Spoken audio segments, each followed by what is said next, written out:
Bienvenidas y bienvenidos una vez más al primer Congreso Internacional Conciencia y Sociedad Distópica.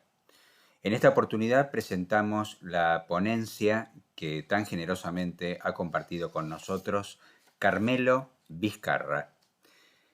Carmelo Vizcarra es médico, humanista, libre pensador, nacido en Durango, Vizcaya, en el año 1956 y licenciado en Medicina por la Universidad del País Vasco en 1979.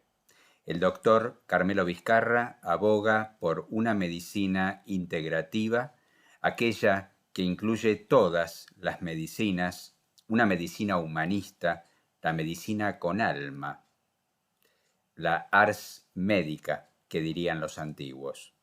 Es pionero en España de la medicina higienista, especializado en medicina antroposófica y espagírica.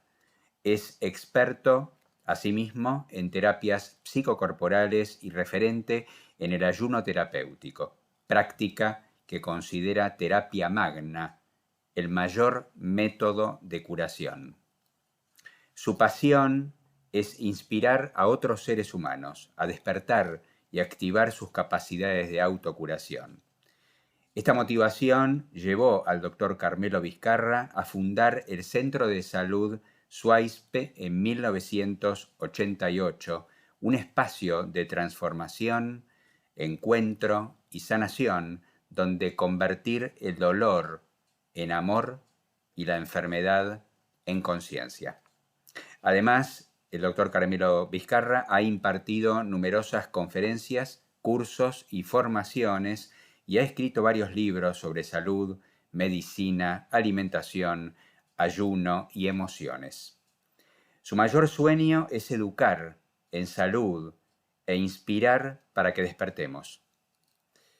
De hecho, su último libro, Crónicas del Despertar, su libro más personal, es una invitación al darse cuenta. Una convocatoria al desvelo de la integridad y a la conciencia en estos tiempos oscuros, difíciles y distópicos. En el prólogo de su libro, el doctor Carmelo Vizcarra dice: la curación no es un acto médico, es un proceso biológico inherente al ser que eres. Despierta la capacidad de autocuración en tu interior. Es momento de despertar. Y justamente el título de la ponencia del doctor Carmelo Vizcarra es Salud y conciencia para estar despiertos. Sin más, los dejo en compañía del doctor Carmelo Vizcarra y bueno, que lo disfruten. Buenos días, buenas tardes, buenas noches a todos los que estáis presentes en el Congreso. Y a mí me toca hablar de la salud, ¿no? La salud, esa parte olvidada.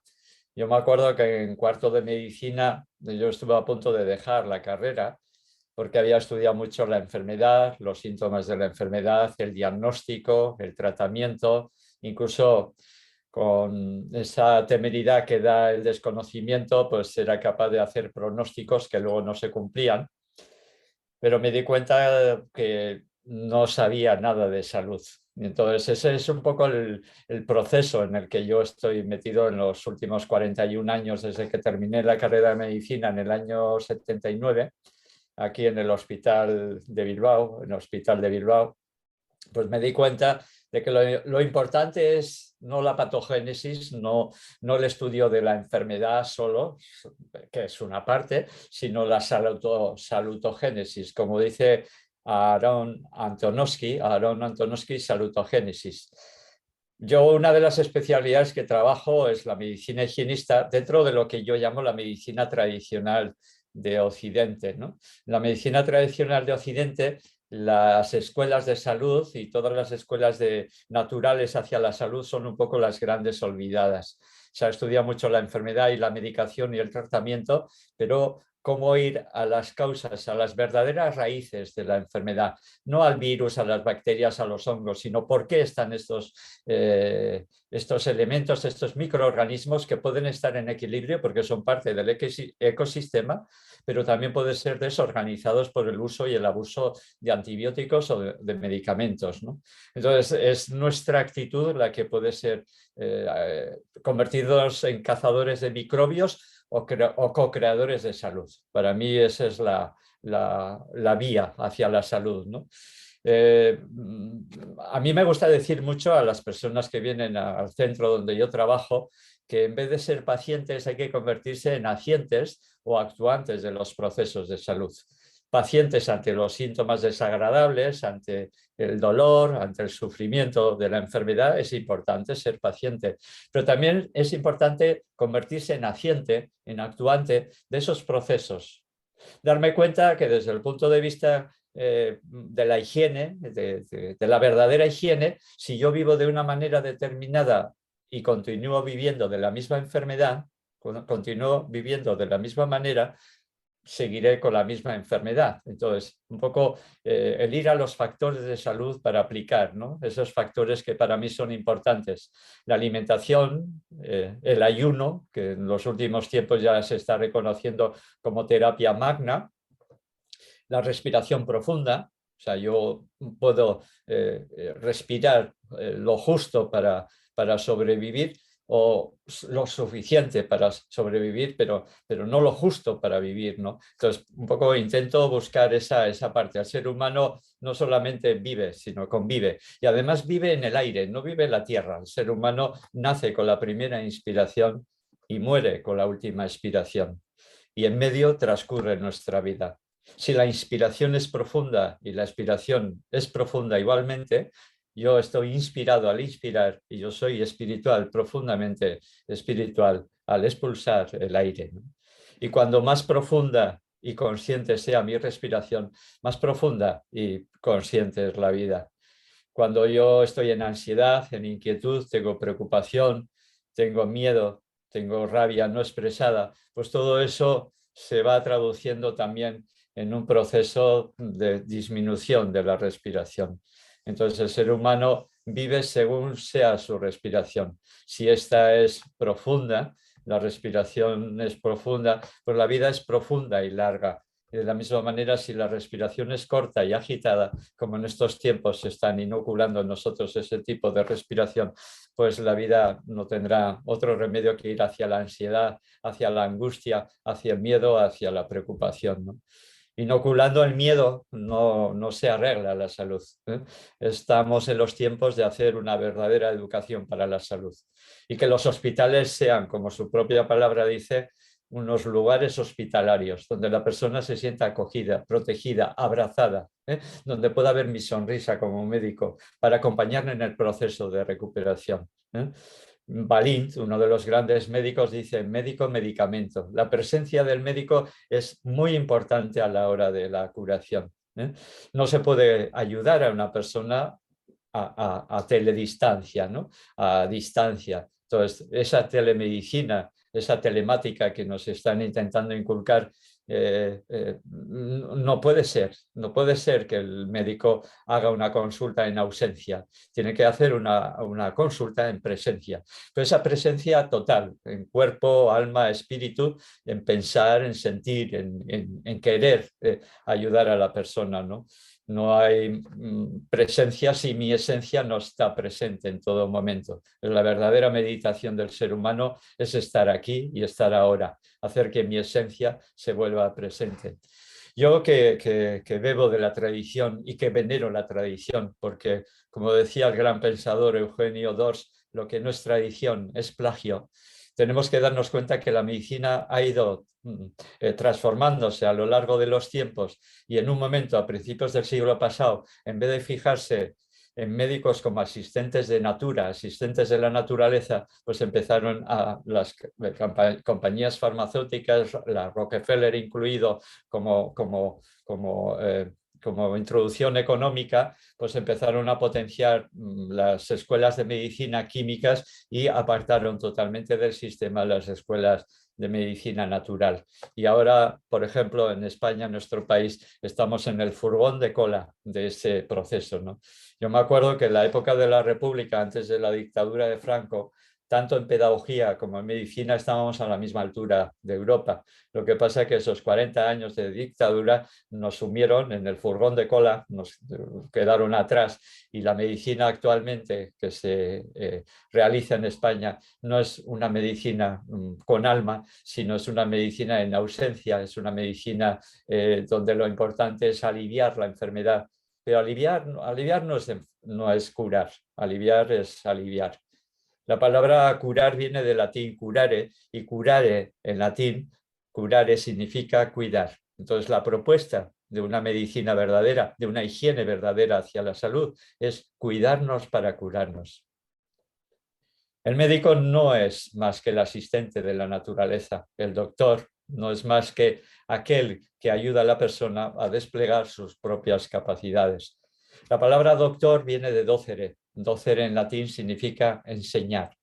Por eso un docente es el que enseña. De hecho, hay doctor en ciencias, doctor en economía, doctor en ingeniería, en filosofía. El doctor no es el que cura, el doctor es el que enseña. Para enseñar hay que tener en nuestra vida incorporado un sistema hacia la salud, estar en proceso de salud, en camino hacia la salud, para ayudar a las otras personas a recuperar su salud si la han perdido o prevenir la enfermedad si están en un estado más o menos de salud, ¿no? Entonces, bueno, pues creer que con medicamentos, vacunas, elementos extraños, externos, químicos de síntesis en un laboratorio fuera de la naturaleza, que no tienen nada de vida, creer que con estos medicamentos podemos evitar recoger las consecuencias de una forma de vida totalmente desequilibrada es un infantilismo médico. Creer que la enfermedad es debido a un virus es un infantilismo médico. La enfermedad es debido a muchas causas y una de las causas importantes es que nos estamos cargando la biodiversidad de la Tierra, no estamos en contacto con las leyes de la naturaleza, no estamos recogiendo la energía de la Tierra, del agua, del aire y del sol y extrayendo de esos 4 elementos el quinto elemento, la quinta esencia. Entonces, si no estamos de acorde con las leyes de la naturaleza, en armonía con la naturaleza, yo voy enfermando porque vivo gracias a ella. Vivo gracias a que ingiero los alimentos y los digiero, bebo el agua y entonces me alimento de ese gran nutriente que es el agua, que no es H2O, sino es inmensamente mayor que ese H2O que nos han que han hecho esa reducción de esta ciencia, a veces inconsciencia, ¿no? Vivo gracias al aire porque respiro y gracias a la luz del sol porque es inicio y final de todos la energía y todos los procesos de curación de mi organismo, ¿no? Yo soy de la opinión que en el futuro los médicos curaremos con la luz, trabajaremos con la luz. De hecho, la vitamina D, que todavía se sigue llamando vitamina cuando verdaderamente es una hormona, y yo le llamo la hormona de la luz, la hormona de la luz, la vitamina D, la hormona vitamina D es esencial para la salud porque entra a tomar parte de muchas funciones fisiológicas en el organismo humano y eso es impulsado por la luz del sol, ¿no? Los antiguos egipcios decían que el sol que vemos no es más que el ojo del sol. Si nosotros viéramos el cuerpo solar, el cuerpo energético del sol, el cuerpo anímico del sol, el cuerpo espiritual del sol, nos veríamos tan inmersos dentro de él que entonces estaríamos en el universo, un solo verso, una sola palabra, un solo logos. Los antiguos alquimistas decían que en el principio era el uno, del uno surgió el dos, el solve e coagula, del tres, del dos surgieron el tres, el mercurio, la sal, y todos estos procesos, mercurio, sal y sulfur. Y de esos tres procesos surgió el cuatro, tierra, agua, aire y sol. Y a partir de ahí, poco a poco, el universo se fue haciendo diverso y se fue haciendo material.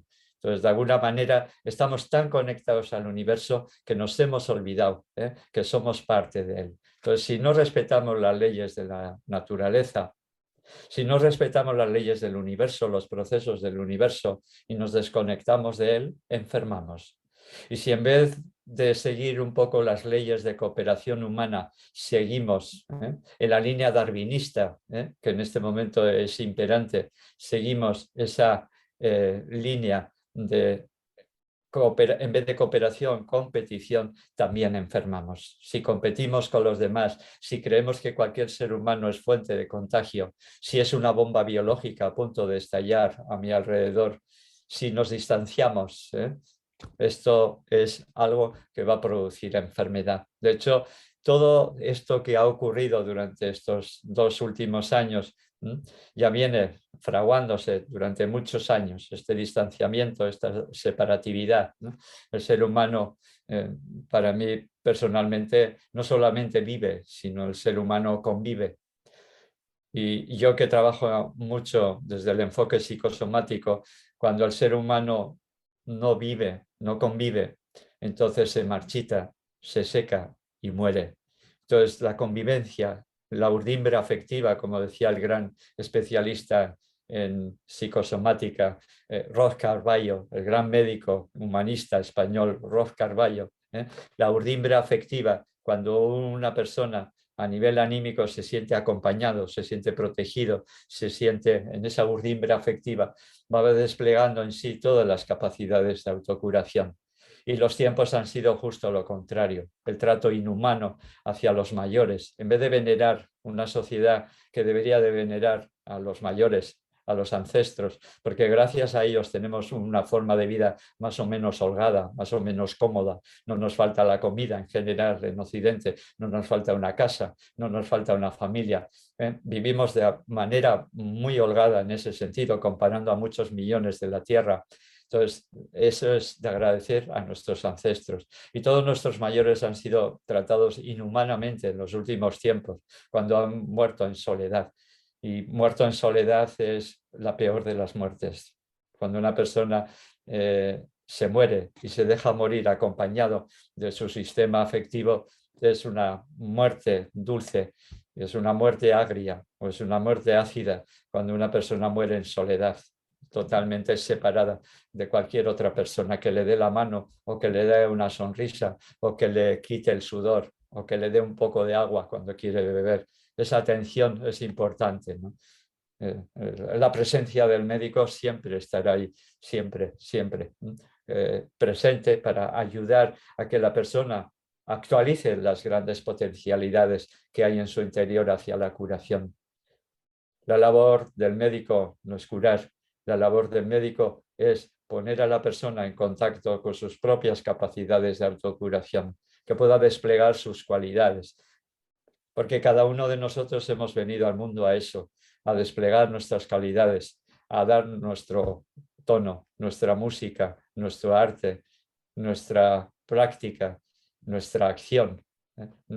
Todo lo que hagamos en ese sentido nos ayuda a curar en sinergia con lo que nosotros pensamos, sentimos y hacemos. Pero si pensamos una cosa, sentimos otra, y a la hora de hacer hacemos otra que no tiene nada que ver con lo que pensamos y sentimos, entonces nos estamos enfermando. Y en estos tiempos no solamente enfermamos en el pensar, en el sentir y en el hacer, sino especialmente en el hablar. El hablar de la palabra o la palabra escrita, difamando, mintiendo, calumniando, diciendo mentiras sobre los demás. Estamos creando esa enfermedad global del ser humano. Y a mí me gusta decir, cuando hacemos meditación en nuestro centro, lo suelo decir, lo suelo citar, espero que en algún momento la oscuridad se diluya en la luz y la enfermedad se pueda diluir también igualmente en la verdad. La enfermedad de la mentira, la enfermedad de la mentira se pueda diluir en la verdad. A mí no me da miedo. Yo desde el año pasado, cuando vi radiando todo lo que esta pandemia para mí ha sido, minuto a minuto, muerte a muerte, vi que venía algo profundamente desequilibrante para el ser humano, ¿no? El alma humana en este momento está herida, ¿no? Y el espíritu humano está en peligro. El espíritu humano está en peligro, ¿no? A mí no me da miedo los microorganismos, me da miedo los macroorganismos, esas macroorganizaciones que intentan dirigir al mundo sin darse cuenta que ellos también son dirigidos por fuerzas visibles o invisibles. Cuando ellos se creen con el poder e imponen su poder, ese ser humano que impone el poder no tiene poder verdaderamente en sí. Como dirían los chamanes, una persona de poder va ayudando a los demás a que cada uno tenga ese poder, ese empoderamiento profundo que es importante, ¿no? La autogestión de la salud, no que dependamos del exterior. Está bien ir al médico cuando hace falta, pero también es importante hacer una educación para la salud, una educación desde la escuela, desde los niños. No todo matemáticas, no todo geografía, sino qué hacer con las emociones. ¿Qué hacer cuando estoy triste, cuando tengo miedo, cuando tengo ansiedad, cuando tengo ira o rabia no expresada?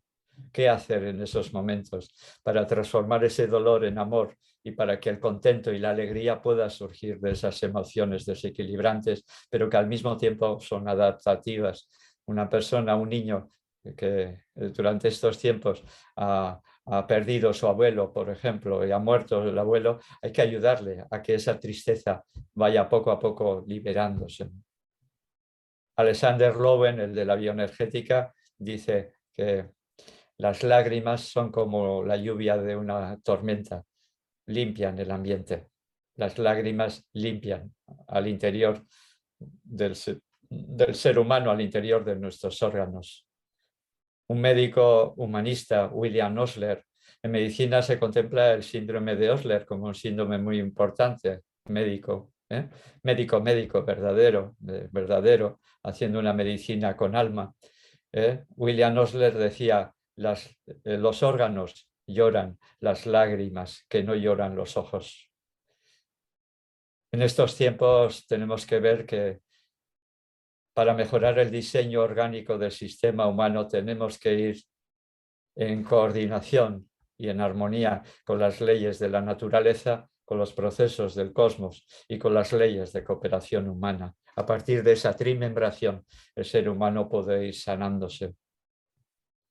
Y es un tiempo donde sanar al ser humano y al mismo tiempo sanear el sistema, sanar al ser humano, sanarme a mí, cuidar al entorno, a mi familia, a mis amigos, a las personas que están a mi alrededor y al mismo tiempo ayudar a sanear este sistema, ¿no?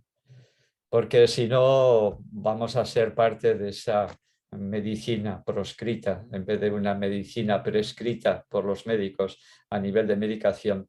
Vamos a ir hacia la salud y hacia la vida. Y en estos momentos muchos de los médicos que vamos hacia la salud y hacia la vida somos médicos proscritos, médicos que somos especialistas en la verdadera higiene, no en la higiene de lavarme las manos a todas horas y de ponerme la mascarilla, de lavarme con hidroalcohol para quitar totalmente toda la capa grasa que me envuelve y que me protege la piel, como yo he visto en los últimos tiempos, personas con eczemas en las manos de tanto lavarse, con eczemas y dermatitis en la cara por la irritación de ese plástico en continua unión con la piel, ¿no? Entonces, bueno, pues durante muchos años quitaron los plásticos y hemos visto ahora plásticos. A mí me da pena, yo estoy en este momento en San Sebastián, al norte de España, y me da pena ir por la playa, pasear por la playa y ver mascarillas de plástico, ver en la calle mascarillas de plástico, ver en la montaña mascarillas de plástico que tardarán tiempo en desorganizarse, en desnaturalizarse, ¿no? Entonces creo que esa parte del ser humano está enferma En este momento el alma humana está enferma.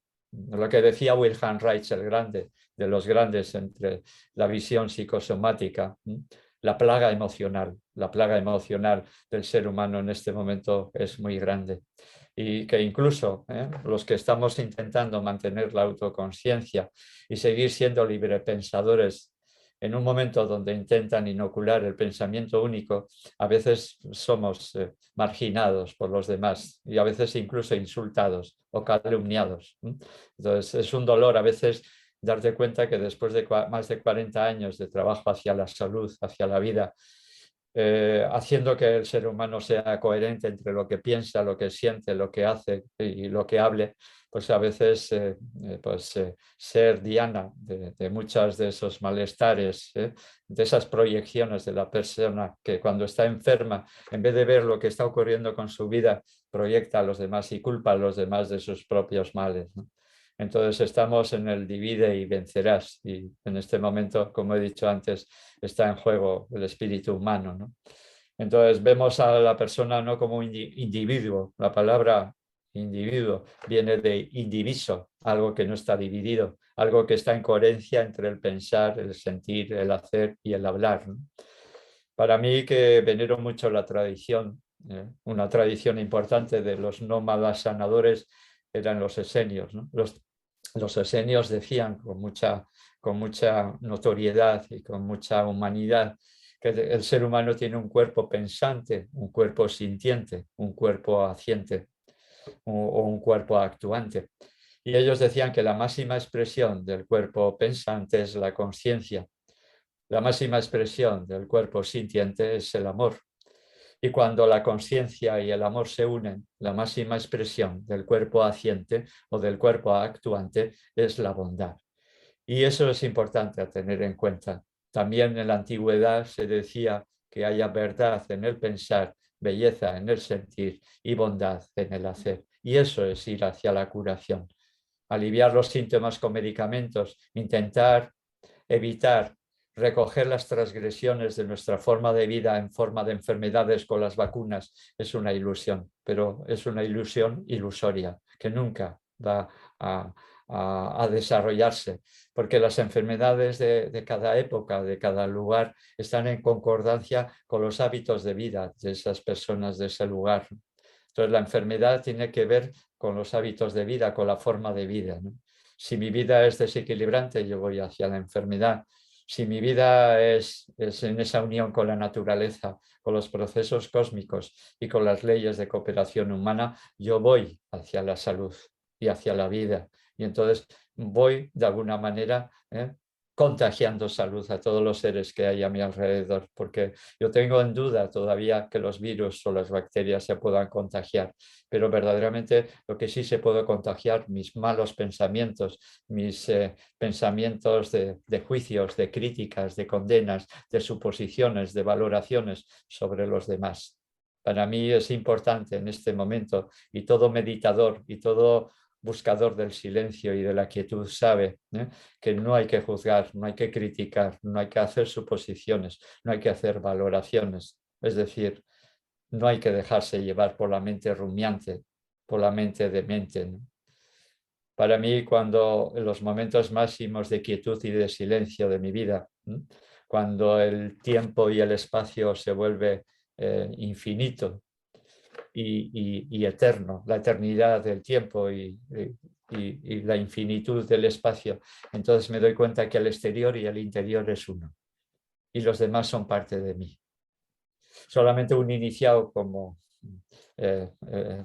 puede escribir eso de uno para todos y todos para uno, ¿no?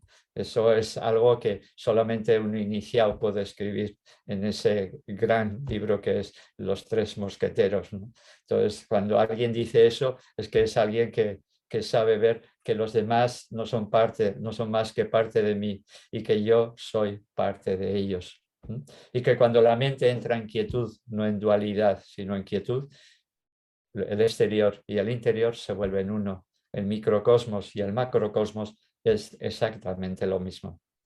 En medicina antroposófica, una de las grandes medicinas humanistas del linaje antiguo y tradicional de la alquimia, la espagiria actual y la medicina antroposófica, decimos que hemos interiorizado como órganos los mismos procesos que en la naturaleza hay como minerales, como plantas, como animales, como planetas, como astros, como soles, como galaxias de galaxias.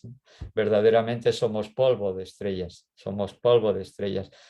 Y en esa interioridad de mi cuerpo, en esos órganos huecos de mi interior, yo he interiorizado la vida. Y cuando en mí hay una enfermedad, puedo encontrar minerales, plantas o sustancias de la naturaleza que como modelo pueden nutrir al órgano enfermo para que él recupere sus propias capacidades. Y esta es la medicina humana, la medicina con alma tan necesaria en estos momentos, ¿no? Entonces, el ser humano tiene que ser libre pensador. Yo durante este tiempo he dicho más de una vez que cuando no hay libertad no hay salud. Para que haya salud necesitamos libertad. Un gobierno puede proponer, pero nunca puede imponer, porque el que impone de alguna manera es un impostor. Necesitamos propuestas hacia la salud de verdaderas personas que han trabajado décadas y décadas, no con los virus en laboratorio, sino con las personas que tienen esos virus, esas bacterias, esos hongos que toman parte del ecosistema, porque sin virus, bacterias y hongos no existiría la vida. En nuestro interior tenemos millones y millones de bacterias, en lo que aún ahora todavía se empieza a conocer, que es la microbiota, ese órgano oculto que pesa 1,5 kilos, 2 kilos, ese órgano que es el que produce serotonina, que es la hormona de la tranquilidad, del entusiasmo, de las ganas de vivir y de convivir. Esa microbiota que es capaz de mantener en equilibrio el sistema inmune, es ese órgano oculto que pesa 1,5 kilos o 2 kilos y que está en nuestro interior y que ahora empezamos a conocer. Esos huéspedes bacterianos que gracias a ellos nos equilibran y nos hacen vivir. Porque si con antibióticos destruimos toda la microbiota, con ello también destruimos nuestra vida y morimos, fenecemos. Entonces, la vida tiene que ver con ese ecosistema, ¿no? La panbiota, no la microbiota, sino también, además, la panbiota de todo el universo, que es del que nosotros no somos más que un espejo, ¿no?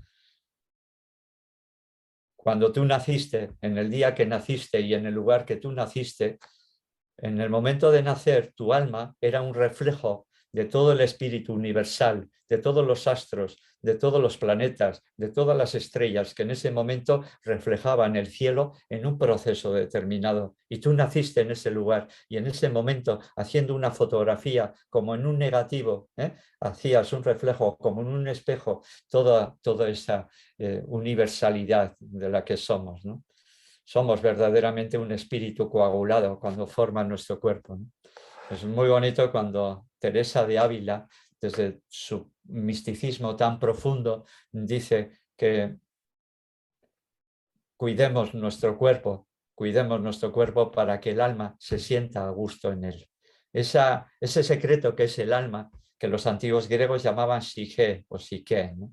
Verdaderamente, algún día nos daremos cuenta que psicólogo o psicóloga no es más que el especialista o la especialista, el logos, el conocido, el estudioso el logos unitario, de psique, que es el alma. El alma es mucho más que la mente pensante y mucho más que la mente demente, que la mente rumiante, que en estos momentos están inoculando desde el miedo, desde la separatividad, desde creer que la otra persona nos puede afectar y nos puede contagiar. Estamos en un momento muy especial, muy crucial del ser humano. Los antiguos médicos hablaban de la ars médica. El médico no solamente trabaja con la ciencia de la medicina, sino con el arte de la medicina. Hay que saber cómo estar ante la persona enferma, cómo acompañarle, cómo animarle a despertar sus capacidades de autocuración. Cuando yo dejo de ser yo para ser lo que los demás quieren que yo sea, entonces empieza a enfermar. Entonces la enfermedad tiene que ver con la diferencia entre lo que yo quiero hacer y lo que verdaderamente hago, entre lo que yo quiero decir y lo que verdaderamente digo, lo que yo quiero expresar y lo que verdaderamente expreso. Esa diferencia, ese decalage, dirían los franceses, esa diferencia produce enfermedad. Entonces la enfermedad viene a dar un mensaje del alma herida. El alma puede ser individual o puede ser global, como en este ser humano en este momento, ¿no? Los antiguos llamaban Adam Kadmon, al ser humano global, y cada uno de nosotros somos células de ese ser humano global. Unos somos cerebros que pensamos, otros son hígado, que lo que hace es digerir, el otro es el riñón que hace limpiar, el otro es el esqueleto que me mantiene de pie y erguido, el otro es el músculo que me permite caminar. Entonces, cada uno de nosotros está cumpliendo una función. Unos somos más pensadores, otros son más emotivos o sintientes, otros son más impulsivos o hacientes, ¿no? Cada uno cumpliendo su papel por el bien de todo el sistema, ¿no? Esa frase que os he dicho antes de Alejandro Dumas, yo para todos, todos los demás para mí, ¿no? Rudolf Steiner, a quien yo venero como un ser humano que dio tanto que todavía faltarán 100 o 200 años para que comprendamos sus ideas profundas. Dice que el ser humano ha interiorizado la vida de todo el universo en su interior. Entonces, desplegar esa capacidad. ¿eh? Desplegar esa capacidad desde una verdadera educación, educación para la salud, no como dice el amigo Koldo Sarachaga, una educastración desde la escuela, ¿no? Porque yo tengo una niña de 10 años, una niña pequeña de 10 años, pequeña o grande según se mire, porque desde la conciencia yo creo que los niños cada vez salen más conscientes y ahí está un poco nuestra gran esperanza, ¿no? Esa niña, yo le veo los métodos en este momento en educación y son los mismos métodos que yo tenía hace 60 años cuando empecé en la escuela, ¿no? Entonces, bueno, pues esa necesidad de saber muchas cosas en vez de vivirlas es un engaño, ¿no? Como médico también me doy cuenta que yo no curo tanto por lo que sé, sino ayudo a curar o a despertar la curación en las personas por lo que soy. Un maestro de escuela no enseña por lo que sabe. Un maestro o una maestra de escuela enseña por lo que es. En la coherencia, en la honestidad, en la humanidad, esas grandes capacidades del ser humano son importantes para la curación. La palabra terapeuta viene de terapéuticos. Los terapéuticos en la Grecia antigua eran los que estaban al servicio del señor del palacio. Un terapeuta, un terapéuticos, es el que está al servicio de la persona.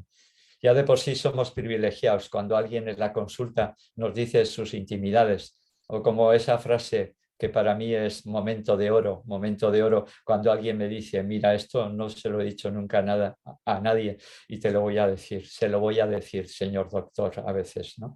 Entonces, ese momento donde alguien abre el alma, se desnuda anímicamente y te dice su dolor, y tú compartes su dolor desde la empatía, tú compartes esa humanidad y ayudas a disolver ese dolor y ayudas que si está enquistado en forma de sufrimiento, poco a poco se vaya drenando, poco a poco va drenando físicamente, va drenando emocionalmente, va drenando psicológicamente, para que el ser humano esté más en conexión con su espíritu. Estamos en separatividad con el espíritu, ¿no? Y entonces volver a unirnos al espíritu desde la conciencia es muy importante. En el templo de Delfos, de la Grecia antigua, ponía, conócete a ti mismo y conocerás a los dioses y al universo. Entonces, conócete a ti mismo. Es importante tener en cuenta que en este momento conocerme a mí mismo es importante. Y a veces viene el dolor y vienen los traumas y vienen las dificultades para conectarnos con nuestro propio dolor interior, ¿no? A veces el dolor lleva conciencia a zonas que no somos conscientes.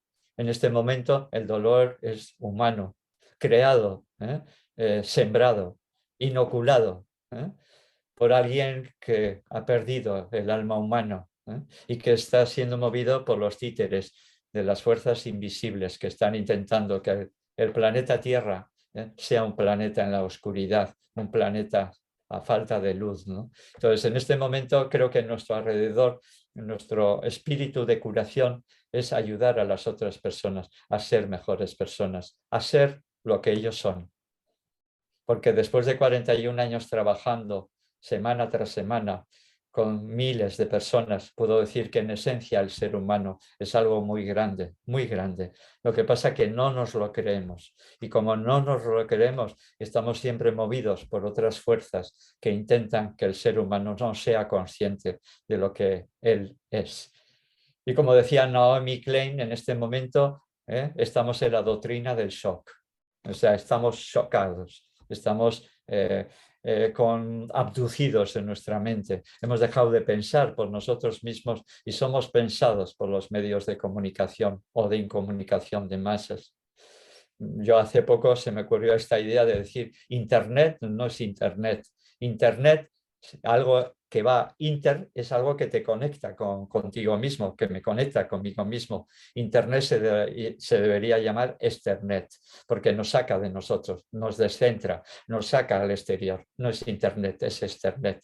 Vivimos desde fuera, desde, desde la distracción, ¿no? Desde el entretenimiento. Como dice uno de los grandes, Fidel Delgado, entretenimiento, entretén y miento. Entreten y miento. Esto es lo que se está tratando ahora, ¿no? Antes decían que el opio del pueblo era la religión, el opio del pueblo luego ha sido el fútbol, el opio del pueblo ahora es la televisión, la radio y los periódicos que están inoculando al ser humano y están dejando el alma humana por el camino, porque se están vendiendo por un plato de lentejas. Y esto es lo que yo no puedo comprender. Me acuerdo que una mujer de un pueblo de la costa, de Ondarroa, de 75 años, en octubre o noviembre del año pasado vino a la consulta. Me agradeció mucho porque la consulta era presencial. Y en ese momento me dice, Carmelo, yo prefiero morir que vivir de esta manera. Entonces, verdaderamente tenemos que darnos cuenta qué forma de vida queremos, ¿no? La vida siempre tiene un riesgo, o sea, coger un coche y conducir tiene su riesgo, ¿no? Ir a la montaña tiene su riesgo porque te puedes caer mientras subes a la montaña. Ir por la ciudad tiene su riesgo porque te puede caer la teja de un tejado y matarte. La vida es un riesgo, es una aventura, pero lo importante es vivir esa aventura y aprender de ella.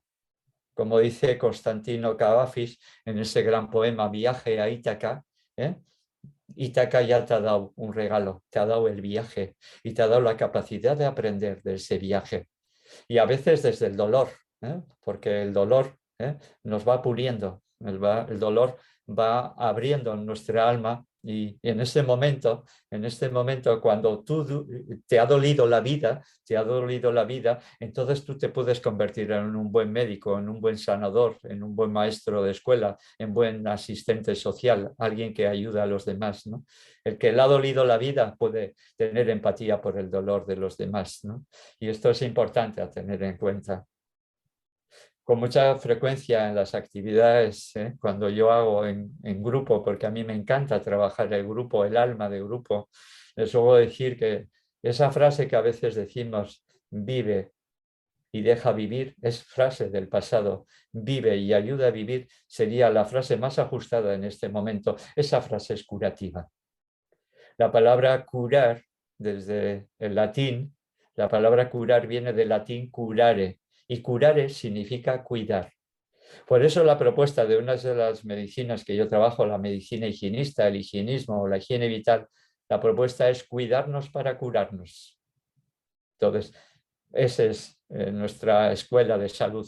En esta tierra como escuela, como dice Crotogini, un médico argentino antroposófico, escribe un libro sobre los septenios, sobre la evolución psicológica del ser humano en septenios, como los antiguos contemplaban, y titula a su libro La tierra como escuela. Y verdaderamente la tierra es una escuela, donde a veces transformamos o podemos transformar el dolor en amor y curarnos, ¿no?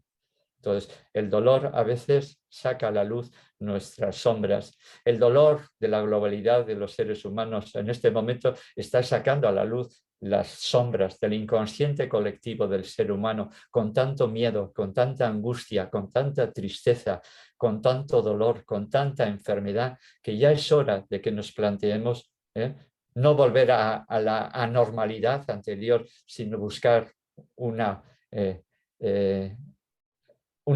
bien vivir entre todos, ¿no? Porque si no, como yo en el año 1986 en Brasilia, la Universidad de La Paz en Brasilia, Pierre Weil, sociólogos y franceses, él me decía que la patología mayor, la más inmensa en este momento es la normosis. Junto a Pierre Weil estaba Roberto Crema, y yo sé que en Francia Jean-Yves Leloup también acuñaron entre los tres esta palabra, normosis, que es cuando la patología se vuelve normal. La patología del cuerpo, la patología del alma, la patología del espíritu humano, ¿no? Entonces esa normosis, o como Gallarza, un médico de la línea reichiana de Wilhelm Reich en Brasil, citaba normopatía. Esa normosis o esa normopatía es parte de la enfermedad del ser humano, ¿no? En esta época donde el que no es neurótico es psicótico y el que no es psicótico es normótico, ¿no? Y claro, no puedes en ese momento ir fuera de esa patología, ¿no? A mí me gusta decir mucho que el neurótico es el que se hace castillos en el aire. El psicótico es el que vive en el castillo y el psiquiatra es el que cobra el alquiler. Y quizás el normótico es el dueño de las llaves, el que lleva el ama de llaves o el amo de las llaves, ¿no? Entonces, ahí en este momento estamos necesitando curar todo el sistema. Cuando el sistema está enfermo, es difícil mantenerse sano. Hay que hacer un esfuerzo, también disfrutar de la vida. También yo soy de esa pasión del disfrutar, ¿no? Disfruta o disfrutar viene de vivir el fruto, vivir el fruto, de vivir en lo mejor posible, ¿no? Porque también somos privilegiados del planeta Tierra. Hay mucha gente que en este momento no tiene ni para comer. Yo que trabajo con la terapia magna, trabajo aquí en Occidente, cuando mucha gente come de más, ¿no? Pero si estuviera en Biafra o en Etiopía o en la India, no hablaría del ayuno, hablaría de cómo conseguir la comida, ¿no? Entonces, en este momento, la verdadera pandemia, y esto no sale en los medios de comunicación, es que cada año en el planeta Tierra mueren niños entre 1 y 4 años, mueren de 3 millones a 6 millones de niños. Verdaderamente ahí es donde hay que incidir. ¿Para qué repartir vacunas si se están muriendo de hambre? Repárteles la comida y ayúdales a que siembren su comida, a que tengan agua potable, a que tengan unas casas donde la canalización de las aguas negras sea suficientemente buena para recuperar la salud. Verdaderamente, como médico, puedo decir que la lavadora y el frigorífico han hecho por la salud de los pueblos y de las gentes mucho más que la mayoría de los médicos del planeta Tierra. Verdaderamente es la higiene la que ha curado, es la higiene la que hace que poco a poco ciertas enfermedades han ido disminuyendo, ¿no? Pero la higiene es física, la higiene es energética, la higiene es emocional y la higiene es espiritual, ¿no? Pero lo espiritual siempre desde la parte de expirar. O sea, cuando yo expiro profundamente y me entrego a la vida, soy espiritual. Y cuando yo inspiro profundamente, yo soy una persona inspirada. Y no estoy haciendo un juego de palabras, estoy uniendo a la vida. El ser humano nace con la primera inspiración y muere con la última inspiración. Mientras tanto, no vive en la tierra, vive en el aire, vivimos en el aire. El cerebro, que pesa un 2% del cuerpo, recibe el 20% de la sangre del cuerpo y consume 20% de oxígeno.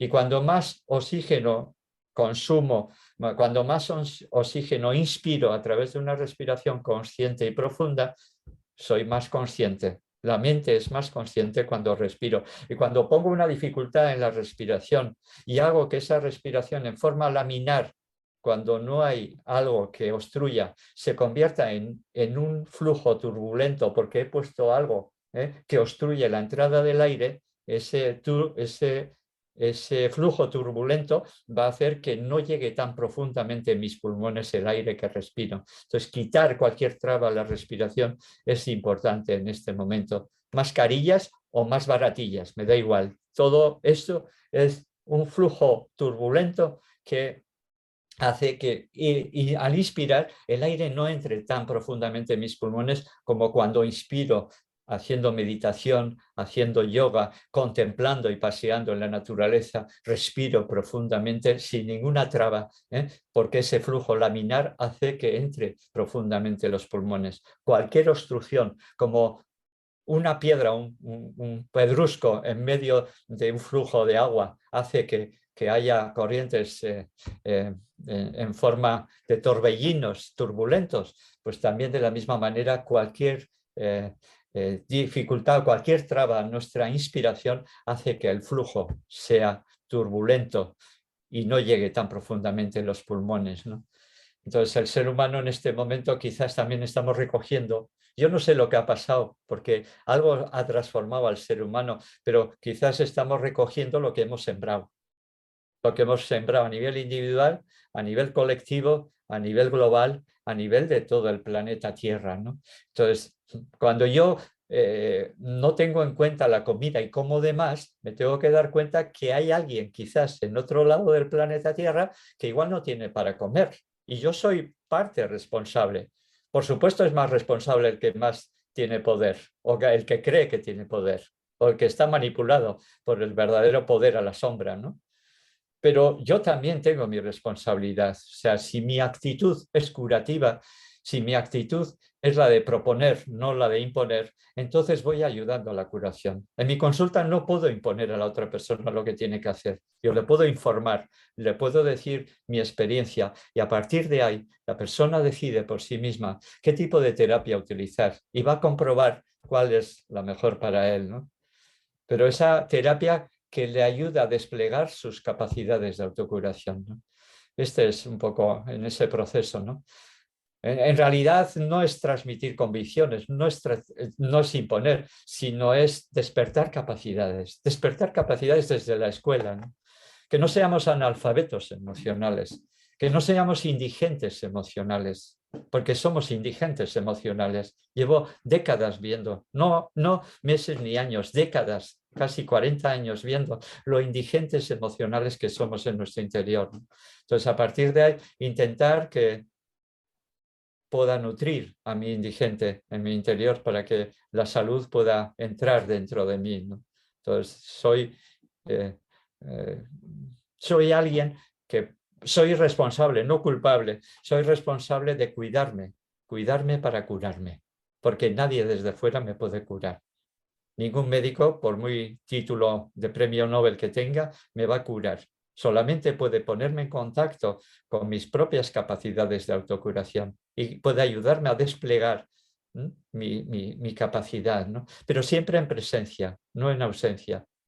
Esa telemedicina que están intentando acoplarnos es una medicina en ausencia, no es medicina en presencia, ¿no? Y como antes os decía, Balín dice médico-medicamento. Solamente la presencia del médico a veces es un acto curativo. Yo nunca hubiera pensado llegar a un momento donde 3 personas durante los últimos meses se han emocionado al punto de empezar a llorar porque yo les estaba atendiendo en la consulta médica en presencia, sin ninguna mesa además delante, sino ayudando a la persona. Pues se emocionaron 3 personas y yo cuando vi eso dije, ¿hacia dónde vamos?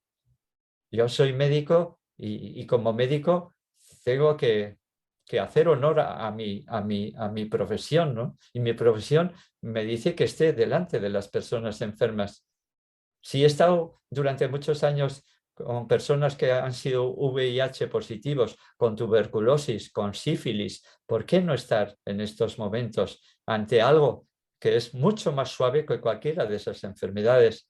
Si en el planeta Tierra por malaria están muriendo millones y millones de personas, que no busquen vacunas para la malaria, sino que hagan que a esas zonas llegue el agua potable, que no haya guerras y luchas entre ellos, que llegue el alimento, que puedan sembrar, que puedan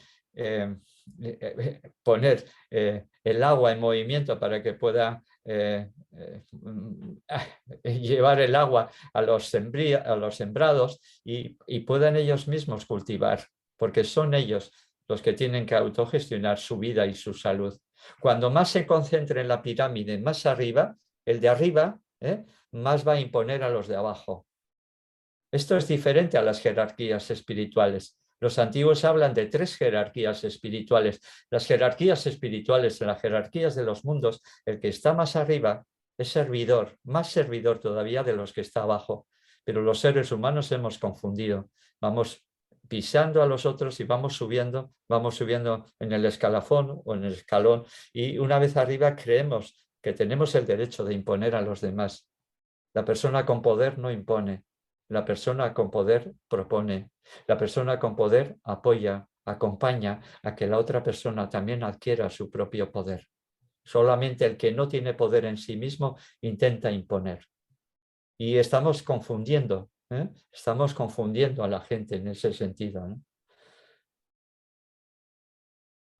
Nunca olvidemos que la medicina actual, toda la intervención médica, se considera que es la 3ª o 4ª causa de muerte. Hay muchos estudios que lo confirman. 3ª o 4ª causa de muerte a la iatrogenia. Iatros, médico, genia, génesis. Enfermedades generadas por el médico o por sus medicamentos o sus intervenciones, ¿no? Los antiguos tenían un dicho muy bonito: primum non nocere. Antes que nada, no hagas daño. Y el médico en este momento necesita ser asistente de la naturaleza para que a través de los alimentos saludables, del agua, del aire y del sol, la persona pueda recuperar esa energía vital y se puede ir curando. Verdaderamente, durante muchos años nos han hablado de medicina basada en la evidencia. Lo que yo no sabía es que íbamos a entrar en una medicina basada en la obediencia. Entonces, estamos en momentos de decir hacia dónde queremos ir, qué tipo de medicina, qué tipo de atención hacia la salud queremos ir, qué queremos, luchar contra la enfermedad o favorecer la salud.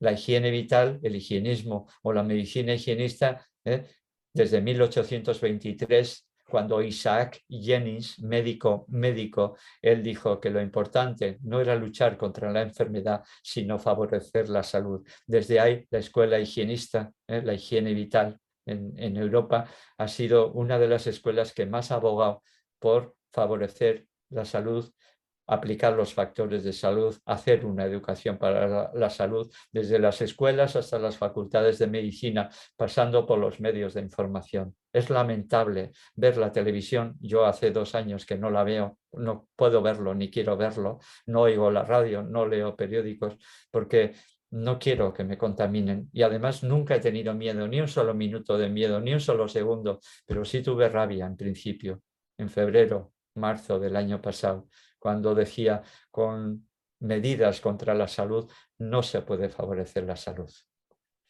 Con medidas contra la salud no se puede favorecer la salud. Que la gente esté confinada en vez de pasear en la playa o de ir a pasear el monte, respirar el aire puro, tomar el sol, convivir con las otras personas para curarse, en ese ánimo de convivir y curarse. Si se aísla el ser humano, si se confina en casa, pues surgen otras patologías. Yo sé que en este momento, porque lo sé de primera línea, que está elevándose mucho los intentos de suicidios en adolescentes y en jóvenes.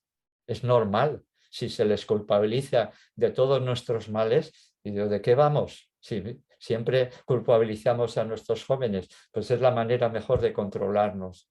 O sea, dentro de 20 años estos jóvenes o despiertan o se duermen para siempre. A mí me gusta decir que estamos en un momento, nos despertamos o dormimos para otros 200 años. Entonces, ¿qué tipo de salud o de atención hacia la salud queremos? ¿Una medicina integrativa o una medicina integrista? es nuestra elección. Una medicina integrativa va hacia la salud. Una medicina integrista que impone medidas contra la salud va hacia la enfermedad. ¿Y qué queremos? ¿Tratar la enfermedad o favorecer la salud? Entonces, en este momento, escuelas de salud y hospitales hospitalarios son importantes. Durante estos 2 años, los hospitales han dejado de ser hospitalarios, lugares hospitalarios, y han sido lugares de muerte en soledad.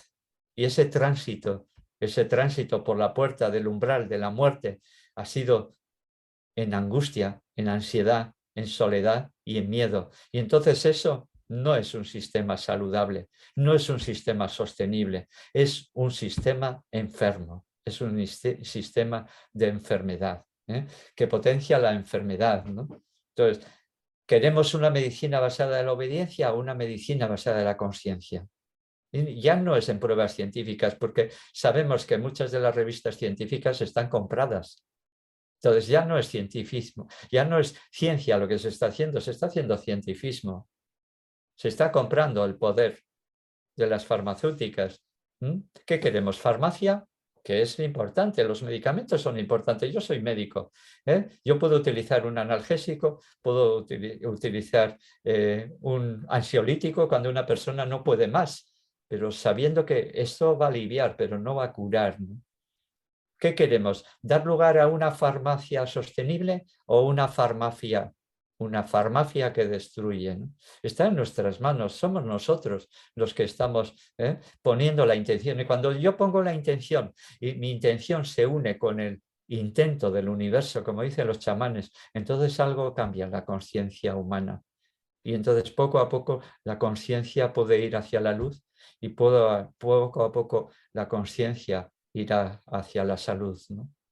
Y entonces, como decía Hannah Arendt, el totalitarismo, el fundamentalismo, el totalitarismo, sea de donde sea, el fascismo es siempre una enfermedad. Es una alma muy enferma la que se deja llevar por la imposición hacia los demás. Entonces, la vida duele, la vida nos duele a todos, pero no por ello hay que anestesiar la vida. Hay que crear espacios donde cada persona pueda transformar el dolor en amor y pueda poner, como decía Rudolf Steiner, el amor en acción. Y esta es una patología revestida de normalidad, de normosis, de normopatía, es algo patológico. O sea, la patología se viste de normalidad y es repetida por todos los medios de comunicación, por las personas de la calle. Esto no deja de ser patología, aunque haya millones y millones y millones de personas que vayan repitiéndolo. La patología es dejar de pensar por sí mismo. Entonces, creo que el vínculo afectivo, cuando el niño nace, es el primer nutriente. Y la necesidad primaria del niño al nacer es el afecto, el cariño, las caricias, el contacto humano. Porque si falta eso, de nada sirven unos buenos alimentos, porque el primer alimento es que yo me sienta querido. Cuando yo siento la sonrisa de la persona querida, ya no necesito comer. Ese dicho castellano que decimos a veces, contigo pan y cebolla. Cuando me siento amado, con poca comida me sirve, me es suficiente.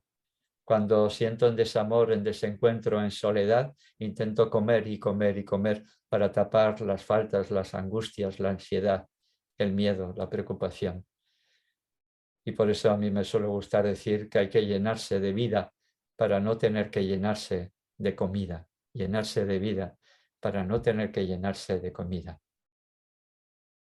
Hay que curarse en salud, hay que potenciar una medicina con alma, porque cualquier anulación del individuo, cualquier trato del individuo como objeto en vez de sujeto, favorece la enfermedad.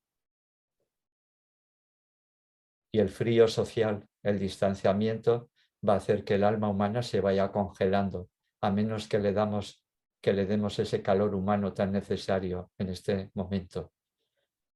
Cuando decimos que alguien es cálido o que una persona es cálida, no nos estamos refiriendo al calor, a la temperatura del cuerpo, sino a la calidez del sentimiento, del amor, porque es el corazón de mi organismo, igual que el sol es el corazón del sistema solar.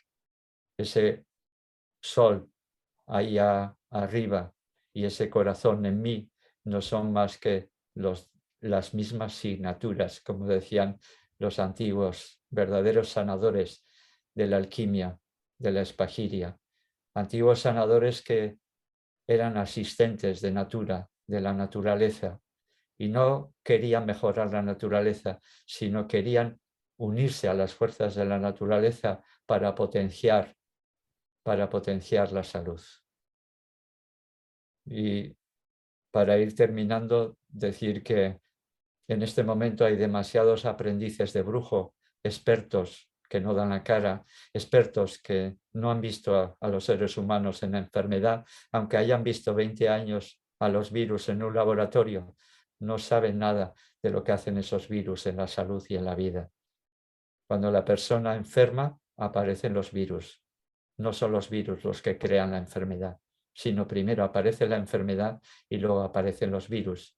Igual que cuando una vaca muere en la montaña, aparecen los buitres, aparecen los gusanos, aparecen las bacterias, pero nunca pensamos que los buitres y los gusanos han matado a la vaca, sino aparecen después de que la vaca se ha muerto.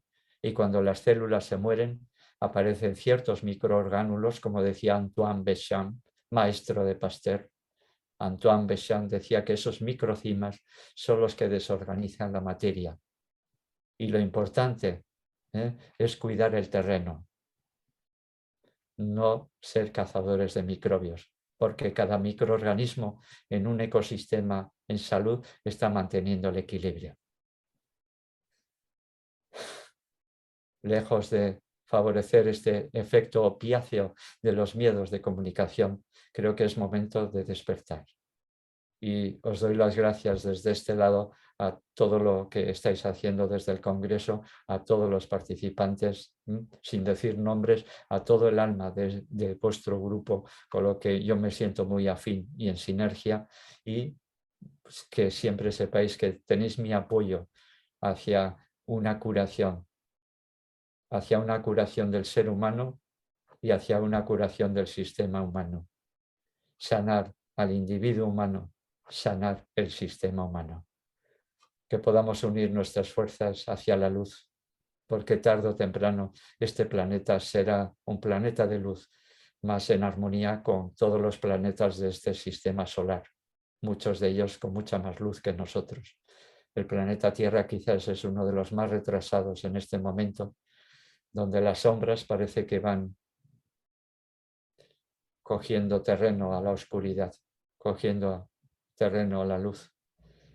Pero tarde o temprano una pequeña vela enciende toda una habitación.